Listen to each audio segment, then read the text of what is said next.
There was some specific funding set aside around innovation and kind of best practices, and that funding, it's going to be specifically for nonprofits and schools to work together on promising strategies around student achievement. And it's a perfect opportunity for groups that care about this issue to get involved.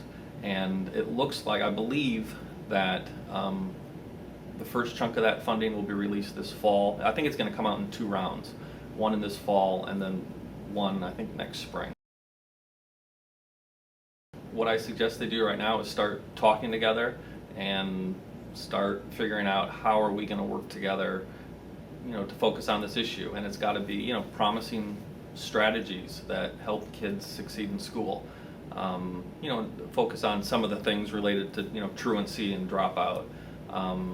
It's going to be a neat thing. So right now is just to start talking together. You can start, I've talked to a lot of groups who are already kind of formulating, once this funding's released, what their proposal is going to look like. There's a couple things coming out. One is also not in the recovery plan, but in the president's budget for this year.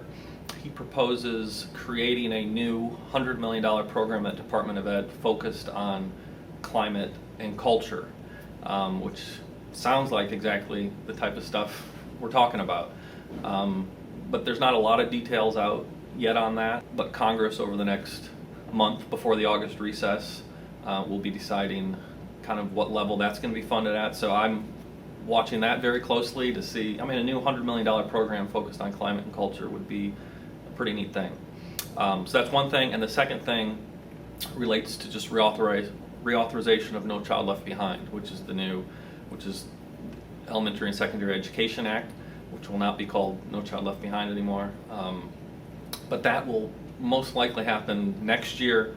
This year, kind of the leaders on that committee are focusing on healthcare reform. But we're starting, there'll be hearings later this year, specifically on what needs to be in the new No Child Left Behind. And I see that as a huge opportunity to infuse some of this type of language into kind of, what schools should be looking at.